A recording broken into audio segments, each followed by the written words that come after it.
What is up, everybody? I'm gonna call this Just Say No Part 2. If you didn't watch Part 1, please go watch Part 1, otherwise you'll be kind of lost on this one. But where we left off on Part 1, we were waiting for the blower motor switch. I got the blower motor switch, put it in, and that was not the problem. I still did not have voltage to the AC compressor. So I had a whole bunch of different clips going through it. Some of them I kept, some of them I got rid of because I was getting frustrated, and I've been trying to keep it clean on here, and I was swearing about a bunch of stuff. So I'm gonna take you through the steps of figuring out what was wrong, and then I'll just kind of jump in between some of the clips here. So thanks.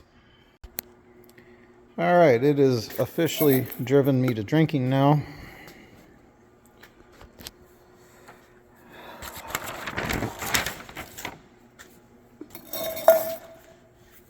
So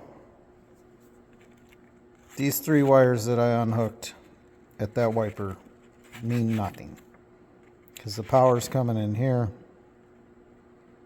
there's a circuit breaker there, and then it comes over and powers the blower switch. That's all working. Then we have power coming out of terminal 4. I pulled this thermal switch down so I could test it. When you turn it to the coldest setting, it clicks, and I have continuity between both of these terminals, so the switch is working. I have 12 volts here, and I have 12 volts coming out of it. This yellow wire goes all the way to the compressor, and I have no voltage there.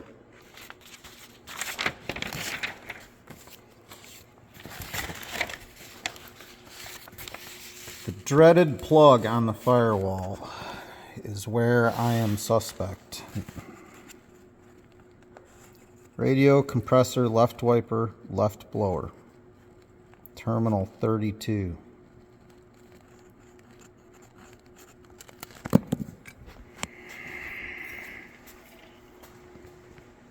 I thought, well, maybe where I had repaired this wire, I got a bad crimp or something. Well, there's no voltage on this wire. So probably can't see anything.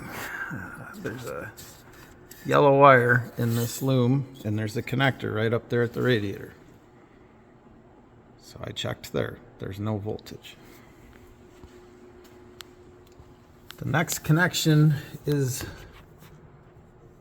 the firewall cross-through plug, which these things are known for having major meltdowns right there.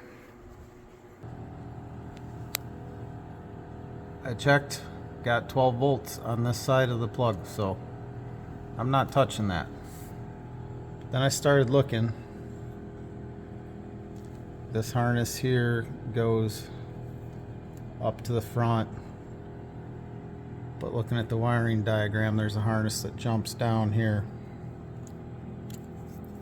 See this electrical tape? That's one thing to be scared about. Then I took a gander down here.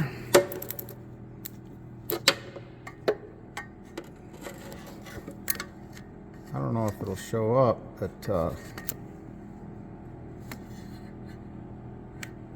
there's a plug right there, and the wires appear to have been semi-liquefied at one point.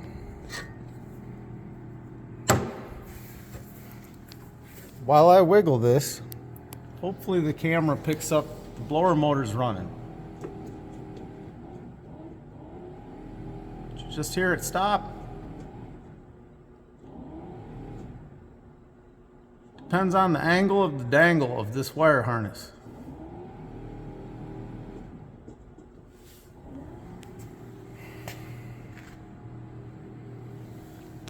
More electrical tape.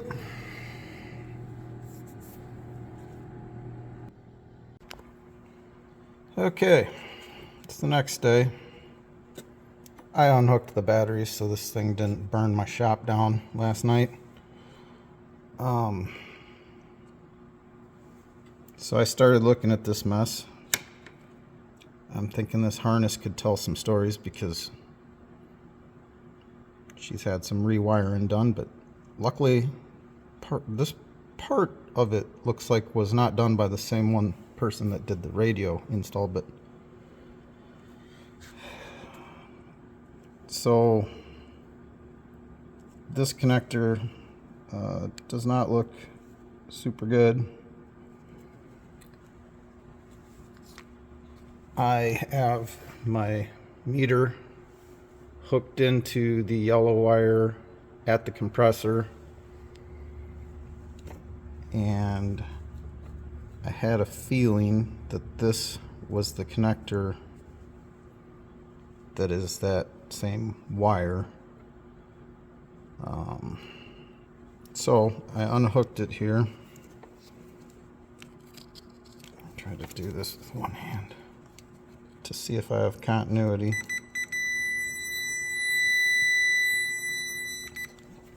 So that is the wire.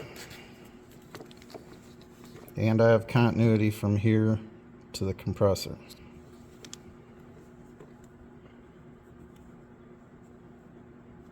I think I'll just make a new connector here, and then I'll hook the batteries back up, see if everything works, because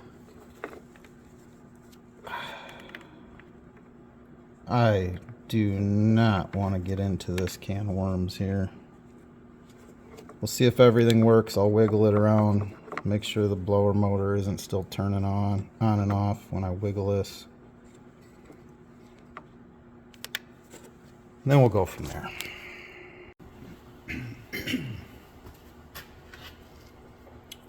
Just putting a weather pack connector in here.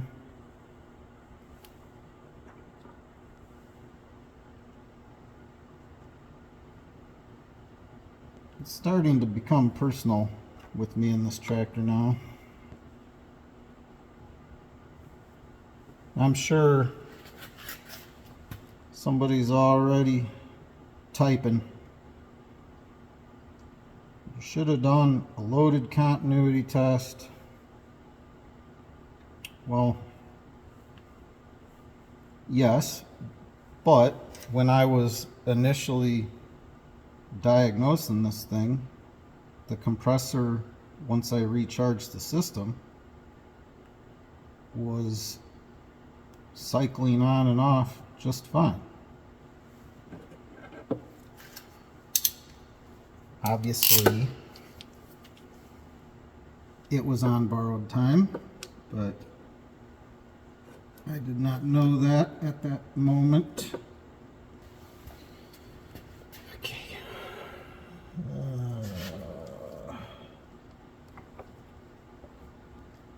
Which one's which?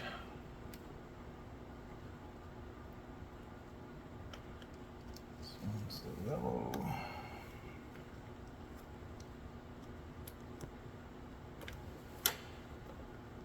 This one's the brown.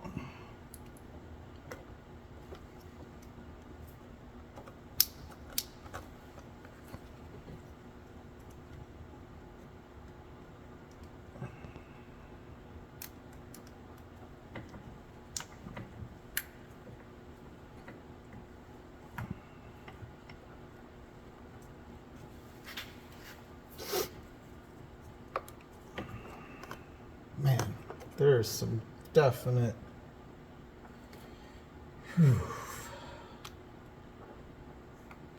wiring issues here. Let me hook the batteries back up. Hook the compressor back up and see what kind of smoke show we can come up with here.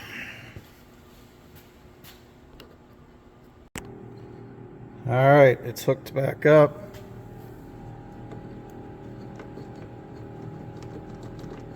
Wiggling all these wires.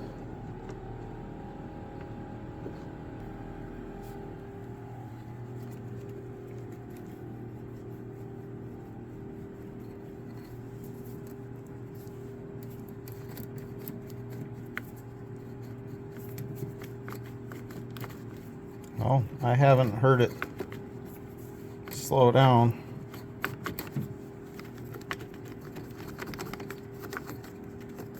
See if we have voltage over at the compressor clutch.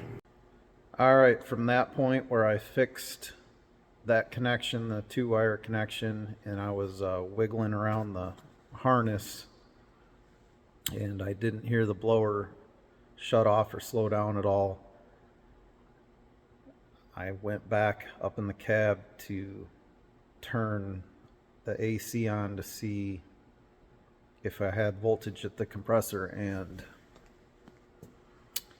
I still didn't. So that'll bring you into the next. I think I'm getting to the root of the problem. This brown wire that daisy chains to this and to the wiper, and it's the wire that they had hacked with the radio. I think it is got voltage but no amp carrying capacity, or very little. And I'm guessing that I'm going to find that problem down there where we were already fixing the fried connection for this yellow wire. I bet it's either there or in the firewall coming back in, because this brown wire goes to relay number 5. The blower motor works. What I did was unhook the power wire completely out of there because it was doing the same thing. It would have 12 volts, and then the minute that you put the load of the AC compressor on, it killed the voltage going to that switch and to the wiper switch. So hopefully you can see this jumper I have on here. That's going straight to the starter. So 12 volts being supplied there.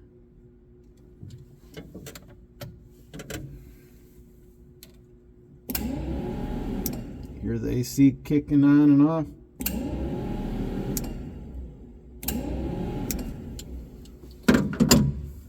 Oh, so I pretty much guarantee this wire is got incredibly high resistance somewhere, and it's just pretty much shorting out whenever it gets a load put on it. Probably should have checked that. It's like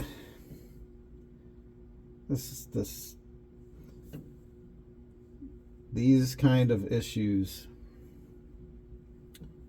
drive me insane. Like this tractor's so old, like this harness, this wire could be connected with a couple strands somewhere where it bends or whatever, and it's all, coated and coating, like,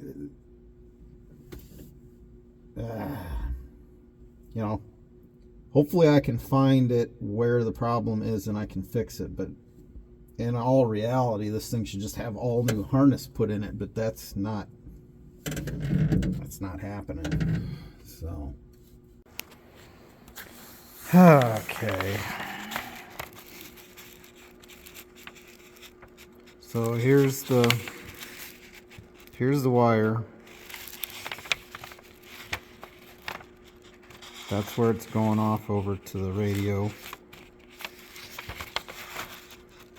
And then it shows going to a connector, and then it turns to red.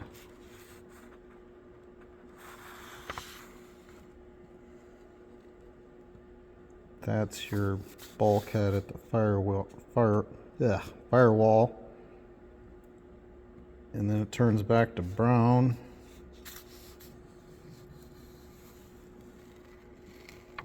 And goes to number 5 relay. Oh, let's go find it. Alright, I'm sure you can't see anything, but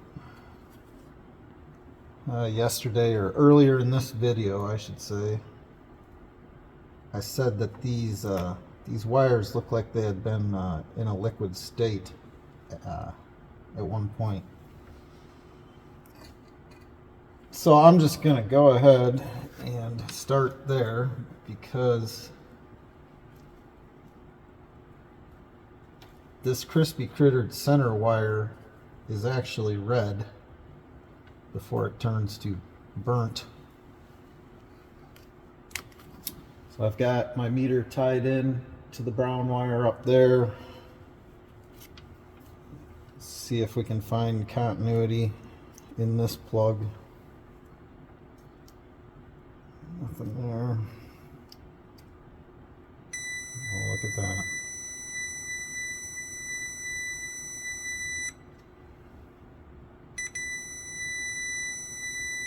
.6.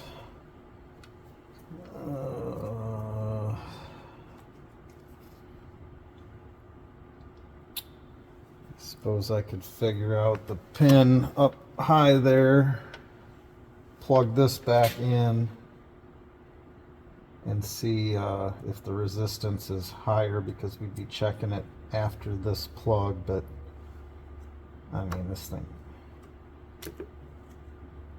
it's roached. I mean,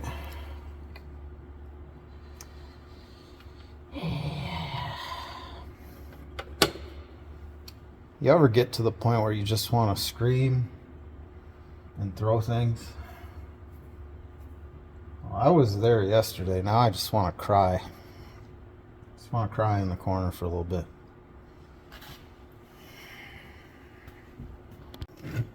You saw it had 0.6 ohms on with the connector disconnected. So I'm going to go up on the firewall here. I know which pin that is.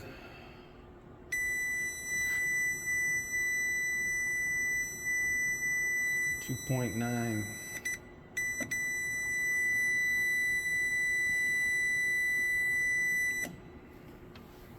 Compared to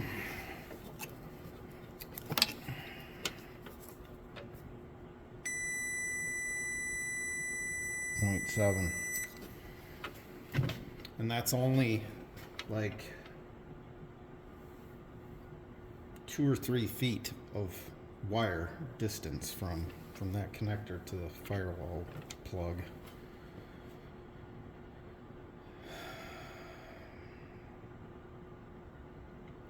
I guess we could go one step further and go from here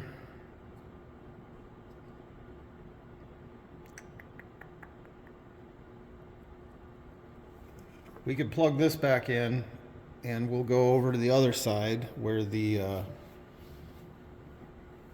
relay, or circuit breaker is, and we'll see what the resistance reading is there. So we're at 0.7 at this plug.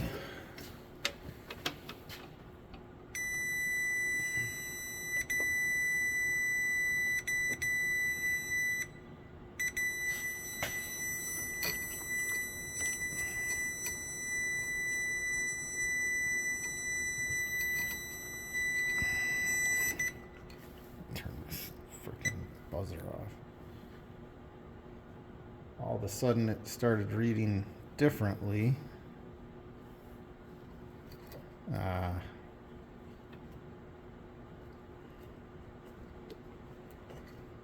Yeah.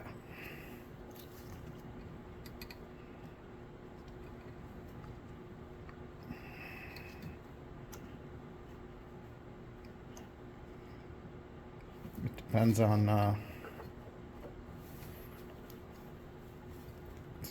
how I wiggle this plug around. Yeah. Yep. She's a beaut, Clark. Okay, so I went back in the harness farther till I got to where the 3 wires weren't fried. But then I had to extend the harness because I cut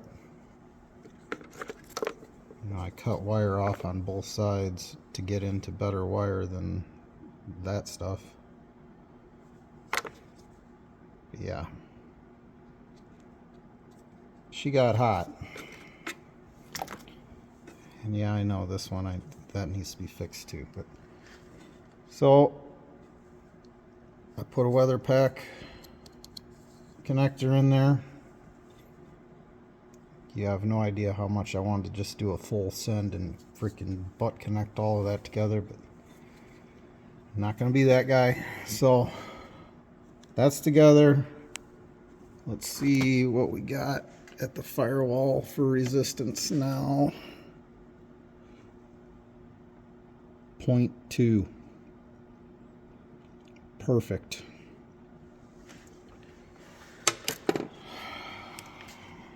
Let's go up in the cabin, see if it fixed anything. Okay. Say a prayer. I hooked the brown wire back up to the wiper switch and the fan switch. See if it holds 12 volts and turns the compressor on.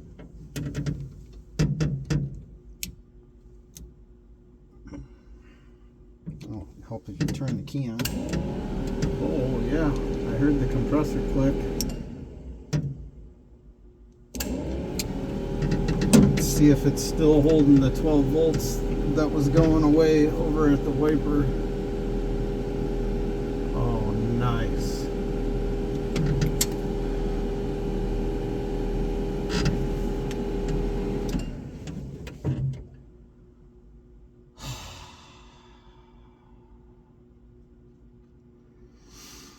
Yeah. Yep.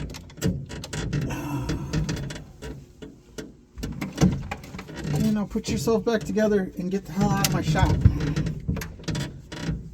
While we're here, anybody want to take bets on if that wiper motor is actually smoked? I never actually tested it. I just assumed. Got the old pokey. Let's give it a try. All right. Let's see here. Oh, would you get that? Oh, I mean, the arm's slightly jacked up, but look at that. Try not to fall down here. I guess maybe I'll hook them back up. Look at all freaking wires and jumper leads I have everywhere. Oh. Holy cow.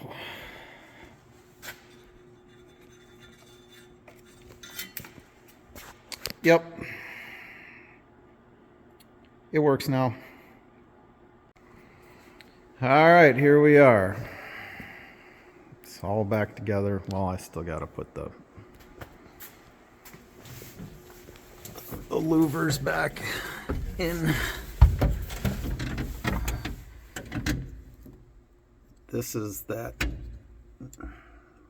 new blower switch. That's why they call it a piggyback switch. It's got 2 switches pretty much, but this is way taller than the old one. And I haven't put it up in there yet, but I'm guessing it's going to be real fun trying to get, there's not much head space up in there. But the original blower switch, no matter what, if that was not the problem, it was on its way out. You had to wiggle it, like say you put it on low. Well, if you didn't like make sure it was detented in that position 100%, the fan would kind of shut off and come back on. It'd do it on high too. That may have been some of the reason why those connectors melted down, down there. Because if it was creating a ton of resistance, but no matter what, that needed to be changed. The wiper motor actually is fine. I hooked all the wires back up on it. That was not shorted out. That was my mistake, not testing that. But at that point, from what the old switch was telling me, because the power from there is piggybacked into this, and when you would signal for the AC to come on, it'd kill the power to there. So I believed it was a couple issues. I believed that the switch was on its way out, and I thought that when you turn the wiper on, the fact that it'd draw that hard and take all the voltage away from both of these, I figured that motor was smoked. I should have tested that. I was trying to just get this thing done as fast as possible. In hindsight, everything in hindsight is 2020. Like, I thought this initially was gonna fix all the issue, and I was just gonna unhook that like I did and not even worry about that anymore, and everything would be fine and dandy. But obviously it turned into a wormhole. So that's the way it goes sometimes, and that's kind of the way, or the reason why I try not to get involved in this for other people at all anymore. Because if I was at a, like when I was a mechanic for a living, if I was at work, I'm getting paid no matter what. I was always paid hourly. No matter how many days or hours it takes, I was still getting a paycheck. But whenever it's your own shop or your own business, at the end of the day, a lot of times people will go, well, you should have just done this. You spent all that time figuring it out. It was just a simple solution. Keep it simple, stupid, we used to say. But, well, if everything was so simple and they knew, the customer knows what's right, then they should have fixed it them freaking selves, So whenever you're on your own and you run into issues like this, you end up eating hours. Like, I'm just not going to be able to bill a fraction, a large amount of this time. I'm just going to end up writing it off because I'm a good person like that. But it's the reason why whenever I had, multiples of these to get done, and one of them starts going down this road, and then the work would just stack up farther behind, and then I had no time for Mrs. G or for the family, and it was just not worth it. So that's that, guys. Hope you have a good one. Thanks for watching.